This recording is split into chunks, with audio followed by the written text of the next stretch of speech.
তুমি এটা খেও না, তুমি কখনোই এটা খেও না। এই যে কোনো কিছু না করছেন, নিষেধ করছেন বা কখনোই আদেশ করছেন, এই ধরনের সেন্টেন্স কিভাবে বলবো আজকের লেসনে সেটা শিখবো এবং এটা প্রিটি ইজি হবে। So let's take a look. সাধারণত এটা ইমপ্রেটিভ সেন্টেন্স, আমরা ডু নট দিয়ে এই সেন্টেন্সটাকে শুরু করি, অর্থাৎ সেন্টেন্সের শুরুতে ডোন্ট অথবা ডু নট অর্থাৎ ডোন্ট বলবো অথবা নেভার করবো। এই দুইটার মধ্যে একদম সিম্পল পার্থক্য, ডোন্ট বললে করো না আর নেভার মানে কখনোই করো না, জাস্ট এইটুকু পার্থক্য। স্ট্রাকচার কি দেখেন, ডু নট অথবা ডোন্ট, অর্থাৎ ডোন্ট বলতে পারি। ডোন্ট বললে স্পিকিং এ সব থেকে বেশি সুন্দর লাগে, আপনি ডোন্ট দিয়ে বলবেন। ডোন্ট ভার্বের present form object, pretty simple, right? পরেরটা দেখেন, নেভার প্লাস ভার্বের প্রেজেন্ট ফর্ম অবজেক্ট, একদম সিম্পল স্ট্রাকচার। আপনি চাইলে যে কেউ এটা বলতে পারবে, প্রিটি সিম্পল। ধরেন আপনি বললেন ওখানে যেও না, তার মানে কাউকে নিষেধ করলেন। তার মানে এই কথাটাকে আমরা বিনয় অর্থাৎ অনুরোধ করার ক্ষেত্রে, নিষেধ করার ক্ষেত্রে, উপদেশ দেওয়ার ক্ষেত্রে এই ধরনের আমরা কথা বলি। তো ওখানে যেও না, তাহলে ডোন্ট। প্রথমে আমরা ডোন্ট নিয়ে আসলাম, ভার্বের present form go, don't go there, ওখানে যেও না, সিম্পল, ডোন্ট গো দেয়ার। আচ্ছা, এই কথাটাকে যদি আপনি এইভাবে বলেন, ওখানে কখনোই যেও না, কখনোই, এরকম একটা জোর দিচ্ছেন, তাহলে বলেন নেভার গো দেয়ার, নেভার গো দেয়ার, একই কথা। অর্থাৎ ডোন্ট না বলে আমরা ডোন্টের পরিবর্তে নেভার বসায় দিচ্ছি। আলাদা এক্সাম্পল দেখেন, আপনার শিষ্টাচার ভুলবেন না। শিষ্টাচার মানে ভদ্রতা, নম্রতা, এটাকে আমরা শিষ্টাচার বলি।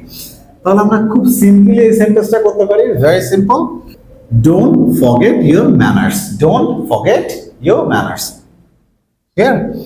আচ্ছা, এই কথাটা যদি আমরা এইভাবে বলি, কখনোই আপনার শিষ্টাচার ভুলবেন না, জাস্ট নেভার লাগাই দিব, তাহলে never forget your manners, never forget your manners, never forget your manners. পরে দেখেন, আমার সাথে কথা বলো না, তার মানে আমি বলছি আমার সাথে কথা বলা দরকার নেই, এরকম। তাহলে don't speak to me, just একদম রুড হয়ে যায় মাঝে মাঝে যে আমার সাথে কথা বলো না, ডোন্ট স্পিক টু মি। এটাকে যদি আপনি আরেকটু জোর দেন যে কখনোই, কোনোদিন আমার সাথে কথা বলার দরকার নেই, ব্যাপারটা এরকম, তাহলে দেখেন কখনোই আমার সাথে কথা বলো না, never speak to me, never speak to me, never speak to me. Another example দেখেন, আমার সাথে আজে বাজে কথা বলো না, আমার সাথে আজে বাজে কথা বলো না। আজে বাজে মানে ননসেন্স, যে কথার আসলে কোনো মিনিং হয় না, এই টাইপের কথা। তাহলে don't talk nonsense to me, don't talk nonsense to me. এখন আমি বললাম কখনোই আমার সাথে আজে বাজে কথা বলো না, তাহলে আমরা বলবো never talk nonsense to me, never talk nonsense to me. Another one দেখেন, এটা নিয়ে ভাববেন না, তাহলে আমরা কি বলছি, জাস্ট ডোন্ট লাগাই দিছি, don't think about it, don't think about it, কখনোই এটা নিয়ে ভাববেন না, এরকম বলছি, তাহলে আমরা বলবো never think about it, never think about it. Just simple, just শুরুতে ডোন্ট আর নেভার লাগাই দিচ্ছি। দ্য লাস্ট ওয়ান দেখেন, তোমার বাবা মাকে কষ্ট দিও না, উপদেশ দিচ্ছি আর কি, don't heart your parents, don't heart your parents.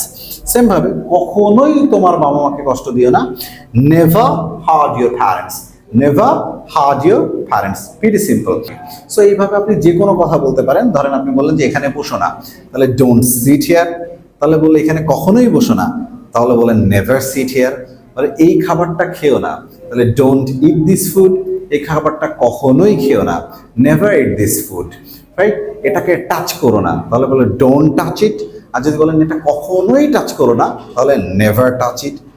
Fast food খেও না, তাহলে বলেন don't it fast food.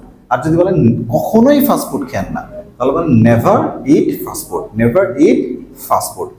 So এইভাবে যদি আপনি আশপাশে যা আছে ছোট ছোট ওয়ার্ডসগুলো দিয়ে প্র্যাকটিস করতে থাকেন, তাহলে আপনার ইমপ্রুভমেন্ট চলে আসবে। Hope you have understood. Thank you very much for watching and see you next video.